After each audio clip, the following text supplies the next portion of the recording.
Star Wars Outlaws might be my game of the year so far. It's fun, it's gorgeous, it has some of Ubisoft's best open world design they've ever done. I love the characters, I love the Star Wars fashion, I love the soundtrack. I don't love the combat or stealth, but they're functional and give the game the intended vibe. I've had an absolute blast playing Outlaws, and I feel like crap because of it. For the sake of all that is holy, we should let Star Wars Outlaws die, because it's so much easier to hate Ubisoft when they're making slop. And that is genuinely how I feel about the modern Ubisoft games. They're slop. Sometimes they can be tasty slop. I did enjoy my time with Far Cry 6, but it's still slop. You're often enjoying these games by ignoring all of their most annoying and predatory game design decisions. Part of me feels like I'm crossing a picket line even buying this game, and let alone coming out swinging defending it, but unfortunately, this game is pretty much everything I wanted it to be. Not only is it a great Star Wars game, it's probably the best game that Ubisoft have put out in years. I don't play every game they put out, granted, but it's way better than any of the recent Assassin's Creeds or Far Cries.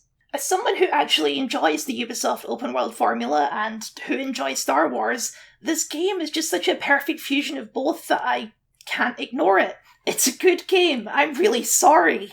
I have to talk about it and explain it, and none of my friends are going to buy it anytime soon, so I have to talk to you. You're going to be my friend today, YouTube, and listen to me insufferably praise this game made by two of the largest and most sinister corporations in the entertainment industry. I'm so sorry. Does the game have problems? Sure it does, every game does, but none of them come close to damaging the overall experience for me, and this game just does a lot of genuinely cool things that I want to talk about. I don't want to get into too many spoilers this time around, so I'm just going to bullet point some things that I find very cool. I'm really sorry. Star Wars Outlaws is the story of Kay Vess and her trusty pet Nix trying to survive in the criminal underworld of the Star Wars universe. And like any big single-player game, having a solid protagonist as an anchor is absolutely critical to the overall experience. And luckily, Kay and Nix are great. The internet is trying to convince you otherwise, and further trying to convince you that Kay is ugly, which, genuinely, what the actual hell are you guys on about? She is adorable.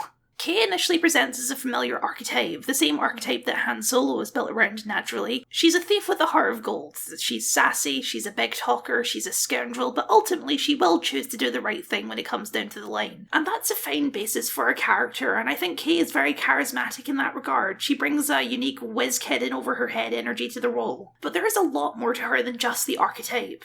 Kay is a character with deep and well-ingrained trust issues, living in a world that keeps continually reinforcing those trust issues. She has long internalized that the only person in the world she can fully trust is herself. Despite her usually peppy demeanour, she is a deeply cynical character with a worldview where life is inherently unfair and everyone will stab you in the back at the first opportunity. It's a worldview she picked up from years of experience before the game even begins, and is enforced many times during the story as well. Throughout the game, we get various flashbacks to Kay's childhood and her strained relationship with her mother Rico, a famous outlaw herself. But the first one we see is her teaching her daughter how to pickpocket, except when things go wrong and she calls for help, Rico is gone. Welcome back, kiddo. Now, what was your lesson? Can't trust someone's always gonna be there. That's my girl. The very systems of the game are built to enforce that lesson. The majority of what you do in Outlaws is work for the four crime syndicates, who all hate each other and will usually send you to mess with each other. The core system of the game is about constant backstabbing. It's actually impossible to be loyal to only one of the syndicates. You can't join up, you're just a pawn in their ongoing games. You can only choose which syndicate to go with on a case-by-case basis, depending on which allegiance benefits you the most. Basically, the game encourages you to think and see the world the same way Kay does. Allegiance is nothing more than a tool. This is, naturally, quite depressing, and not a healthy way to live your life. A life where your only friend in the world is your pet cat. Don't get me wrong, the cat Swattle is very cute, we'll get to Nix, but something that comes across in the quieter moments of the game is that Kay is lonely. She doesn't actually like working alone, she just believes that alone is the only way she can work. Which is why a core part of the main story is about breaking this deeply held belief a little bit and learning to trust people again, primarily through her developing friendship and partnership with ND5, aka the commando droid in a trench coat, who I'm very happy to report lives up to everything that design promises. Tell me when you've recovered the bivalve, and I'll arrange a meeting with Donka. Thanks. You're pretty helpful. Yes. I don't want to spoil every twist and turn because I'm not ruling out doing a full critique video somewhere down the road, but suffice it to say that Star Wars Outlaws is a game about the power of friendship, and if you think that's too cheesy for Star Wars, I don't think you actually like Star Wars. For most of the game, Kay is a character without a definitive goal, but by the end of the game, she's found one. She wants a crew. She wants to be surrounded by people that she can trust no matter what. And with Ubisoft's long-form approach to storytelling, this can happen naturally over the course of a 30-hour campaign in both the main missions and the most minor of side quests. And speaking of side missions, I have to talk about the progression system. The way leveling up works in Outlaws is genius, and I hope every game starts stealing it. On the surface, it seems like an overcomplicated process, but in practice, it's one of the best and most rewarding leveling up systems I've ever seen in a game. Instead of a standard XP system where you level up and every so often pick a new skill, acquiring skills in Outlaws is a multi-stage process that's also completely optional. Here's how it works. You'll hear a tip about an expert who can help you improve your skills, and you need to go seek them out. But they're not just going to teach you what you want for free, you need to do them a favour first in the form of a side mission. Once you've done that for them, then they'll pass along some tips. But these aren't an automatic unlock either. Actually gaining those new skills requires effort, either by performing certain moves, running certain jobs, or if it's a tip about improving your equipment, finding the right components to craft that upgraded gear. Then, once you've met all the requirements, you can finally unlock a new skill.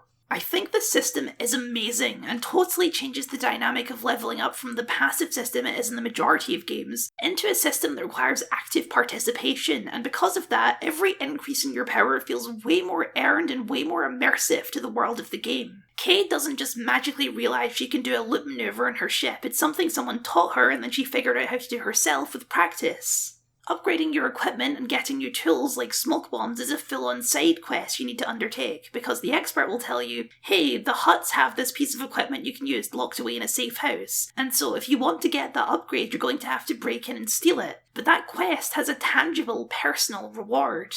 None of the skills feel like a waste of time. There's no X percentage boost to explosion damage or whatever. Every skill is a challenge to learn, so every skill is designed to be rewarding to unlock, giving you new options in stealth or fights. Or even just new ways to cheat at cards. They feel like character-driven skills. You're not learning advanced combat techniques, you're learning tricks and how to be scrappy. It's also just a great bit of world building. The galaxy is full of experts, and Kay can pick up skills from all sorts of people. Retired mercenaries, gunslinging sheriffs, local kids with natural talent. The Jawas know a thing or two about building and improving stuff if you just think to ask. It makes the galaxy feel so much more rich with character because these people are totally disconnected from the rest of the plot. They're just their own people living their own lives and their own stories, briefly interweaving with Kay's to pass along some tips. A living, breathing world has become such a cliche at this point, but Outlaws is the first game in a while to genuinely make me feel like a small part of a larger whole in that way. By the very nature of the game, Kay isn't the hero of Star Wars, so everything in the game is set up to be a side story. You're not going to leave any big marks on the galaxy. That's why the story has a more personal slant to it. You won't make any big marks, but you can carve out your place in it. As mentioned, Outlaws is one of the best open worlds that Ubisoft have made in years, incorporating all of their best ideas from their many games over the years into a collection of worlds that just work. It's easy enough to just show you a bunch of screenshots and say, hey look, this game is really pretty, but it's more than that, it's about how you actually explore these worlds. Unlike some other Ubisoft games, the map doesn't just get populated by icons and question marks. You can just go out looking for stuff the old-fashioned way, or you can gather information. You might overhear two people talking about a hidden stash at a bar, and then an icon will appear on the map in the location they suggested. Or, as mentioned before, your experts can give you tips on where to find certain important upgrade components. But to me, the best and most important places in the game are the places Nyx takes you. Across the galaxy are little mini-quests where Nyx will run down an alley or into a cave and beckon you to follow, taking you on a little adventure because he's smelled something he wants. And after some climbing around, you'll find it. A piece of old bone, or a broken child's toy, or a bolt of an old blaster. These items have no in-game use whatsoever, but what they do is build character and showcase the relationship between Kay and Nyx. He is the only person she can trust because he is a creature without guile or ill intent, and so these little moments are just the two of them at their most pure. Some games may consider this sort of thing a waste of time, but the reward of these missions isn't gameplay driven or even really narrative driven. It's just a moment of purity in a galaxy of thieves and pirates and betrayal. The same goes for what might be my favourite feature in the whole game, the street food. In each world there's a street food vendor, and if you order from them you'll enter an elaborate QuickTime event where Kay and Nix share a meal together. It's such a completely unnecessary addition to the game, let alone how much clear effort is on display for it, but it's also adorable, character building and world building all in one extra little detail that nobody would miss if it wasn't in the game at all, because nobody would expect something like this to be in the game in the first place. Extra details like that are what take video games to the next level and give them that extra magic. The minor side activities that a movie or a TV show or even a novel would never take the time to add because they only make sense in the medium of video games, where pacing is set entirely by the player. Outlaws doesn't feel corporate in the way that so many modern AAA games do. It has genuine heart put into it. The tiny details like dotting the world with places to lean or take a seat, pretty much only there for people who love photo mode to set up some natural looking photo opportunities. Or this little playing dead animation that plays when you aim your gun at Nix. Or the fact that they added a toilet to the ship just to satisfy annoying nitpickers like me. Or just that burst of music that fills you with a sense of adventure every time you leave Tashara.